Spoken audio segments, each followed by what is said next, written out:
The first message came while I was rinsing a coffee mug. My relative had written something about the family version of events, and I honestly thought I had missed a joke. I read it twice, put my phone down, then picked it back up because the wording was just weird enough to stay in my head. By lunch, people in the family circle had turned it into this little funny thing I was supposed to be relaxed about. I laughed once because everyone else laughed. Then I went back to my apartment and felt annoyed with myself for laughing. I tried normal explanations first. Maybe my relative was awkward. Maybe I had connected two things that did not belong together. Maybe I was tired and being touchy. I wanted the harmless version to be true because it meant I did not have to start a building argument over something that sounded stupid out loud. The problem was the family version of events. Every time I tried to explain it away, that detail sat there like a thumbtack on the floor. Small but somehow always exactly where I wanted to step. By the end of that week, I was not asking whether I was annoyed for no reason. I was asking why the ordinary explanation needed me to skip so many details. It was not one huge thing at first. One day there was a timing issue. Another day there was a comment that sounded a little too prepared. Then there was a silence in the group chat right where a normal answer should have been. My first mistake was trying to figure out everyone's motives. Did my relative mean it? Would people understand if I said something? Was I becoming that person who turns every irritation into a case file? I hated all of those questions, so I went smaller. So I started writing down what actually happened. Not to build a courtroom, and not because I wanted a dramatic ending. I wrote it down because memory gets slippery when other people are confident. The concrete details were the family version of events, and I kept them separate from what I merely felt. Plain things. Things that did not need me to sound wounded in order to matter. What annoyed me was how ordinary the notes looked. If someone had found them, they would not have seen a scandal. They would have seen a list of little mismatches, which somehow made me feel more ridiculous. But that was why I kept them. Real life did not hand me one perfect clue. It gave me a bunch of boring ones and made me decide whether I was going to keep ignoring them. Then one exchange made the old explanation harder to keep. It was not loud. It was not even interesting, honestly. But it gave me a next step. Name the time, name the place, and stop arguing about whether I sounded upset. The next time it came up, I did not try to sound relaxed. I was tired of performing normal over something that was not normal. I asked one direct question. The wording changed depending on the conversation, but the point was simple. Explain this without making me ignore what happened before it. People did not like that question. It gave them less room to pat my shoulder and move on. My relative did not explode. That would have been easier. Instead, they acted disappointed. Disappointment is powerful because it invites you to apologize for asking. I almost did. I could feel the old reflex rising in me, the one that wanted to restore the mood even if restoring it meant betraying my own memory. The pressure became being expected to keep peace with a story that was not true. That was the part that wore me down more than any single incident. The situation kept asking me to choose between being easy to be around and saying what had happened. That is when the private conflict became a family rule I had never agreed to. The problem stopped being an awkward situation and became a test of what everyone in the family circle was willing to keep pretending not to know. The actual moment was awkward and badly lit. Someone had brought grocery bags and left them by their chair. A phone kept buzzing on the table. I remember those things better than whatever brave line I thought I might say. I started with the part nobody could argue with. No speech. No dramatic printout out. Just the detail, the time, and the message that made the simplest version harder to keep. For a few seconds, nothing happened. That was the worst part. I looked at my relative, then at the table, then at a water ring someone had left on the wood. Nobody wanted to be first to say anything. Then people started checking the order of things instead of checking my face. Not completely. Real life is stingy like that. But enough changed that the old explanation had to drag too much behind it.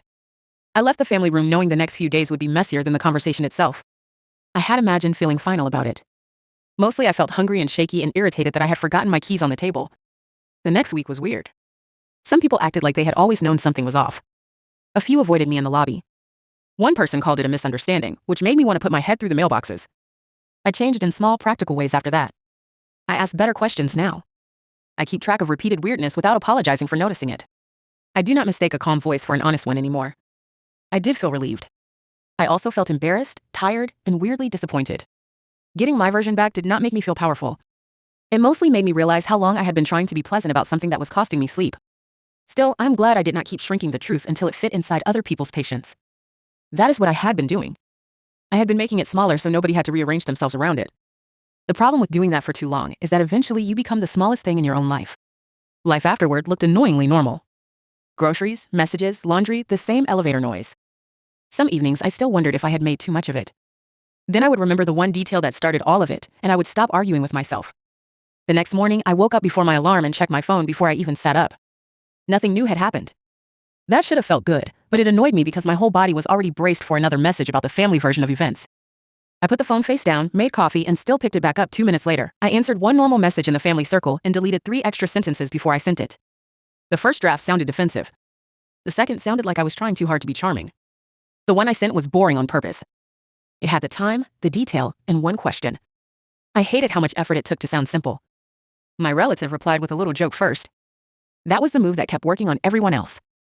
Make the strange part funny enough, and people stop asking about the part that is actually bothering you. I almost let it work on me too. I typed hat, erased it, and left the question there. One person messaged me privately after that and said they had noticed the same weirdness. They did not want to say it in the main chat. I understood, but I was irritated anyway. Private agreement is comforting for about 5 minutes. Then you realize you are still the only one willing to be awkward where everyone can see it. I started keeping the notes in the least dramatic place possible, the back of an old notebook I used for grocery lists. Milk, trash bags, laundry detergent, then 3 lines about the family version of events. It looked ridiculous on the page. That helped weirdly. Ridiculous things can still be real. There was one afternoon when I almost apologized just to make the day easier. I had the message open. I even wrote, maybe I misunderstood. Then I looked at the earlier messages again and felt my face get hot because I had not misunderstood. I was just tired. After that, I stopped explaining the whole situation to new people. I learned to give them one scene at a time. Here's what was said. Here's what happened next. Here's the part I cannot explain away. People reacted better to that because they did not have to decide whether I was right about everything. They only had to look at one thing. In the family room, I could tell who had already chosen the easiest side. They did not say much. They looked at their phones. They made the same small face people make when they want a conversation to end without having to take a position. I used to read that face as a warning to stop. This time, I kept going. I was not calm the whole time. My voice caught once. I lost my place once. I set the wrong date and corrected myself. That correction mattered to me because it was the kind of tiny mistake people sometimes use to dismiss the entire point. So I fixed it out loud and kept talking. My relative tried to pull the conversation toward my reaction again. They asked why I was making this so intense. They asked why I could not just let it go. I said I would love to let it go, but I needed a normal answer first. Nobody seemed to enjoy that sentence. What bothered me later was not just what happened. It was how many people waited to see whether I could carry the whole thing by myself. Once the answer became obvious, a few of them found their voices. Before that, they let me be the uncomfortable one. I went home after one of those conversations and burned a frozen pizza because I kept checking my phone. That is the kind of detail that stays with me. Not some grand moment. Just me standing in the kitchen with a blackened edge of cheese, furious at myself for letting the family circle follow me home. A few days later, I ran into my relative in passing and they acted almost normal. That was harder than open hostility. Open hostility would have made me feel sane. Normal forced me to wonder whether I was the only person still carrying the previous week around like a hot pan. So I made myself do something unrelated every night. One night, I cleaned the cabinet under the sink. One night, I called my cousin and talked about her job for 40 minutes. One night, I watched half a movie and understood none of it. It was not healing. It was just refusing to give the situation every hour I had. A few weeks later, I found a note I had written during the worst part of it. It was only 3 lines. I had written the family version of events at the top, then underlined it so hard the pen almost tore the paper. Under that I had written, "Stop making this easier for everyone else than it is for you." I kept that note in my wallet for a while, not because it was wise or dramatic, but because I needed confirmation that I had seen the shape of it before anyone else would admit it was there. When people are confident around you, your own memory starts to feel rude. That little note reminded me that my memory had not been rude. It had been early. I wish I had a cleaner ending, but I do not. Some people moved on too easily. Some people learned the wrong amount. Some people still act like the whole thing was one awkward misunderstanding. I let them. I know the difference between a misunderstanding and a pattern that kept asking me to disappear. For more Reddit-style drama stories, subscribe to Voice It. If you want another one now, choose a story on screen.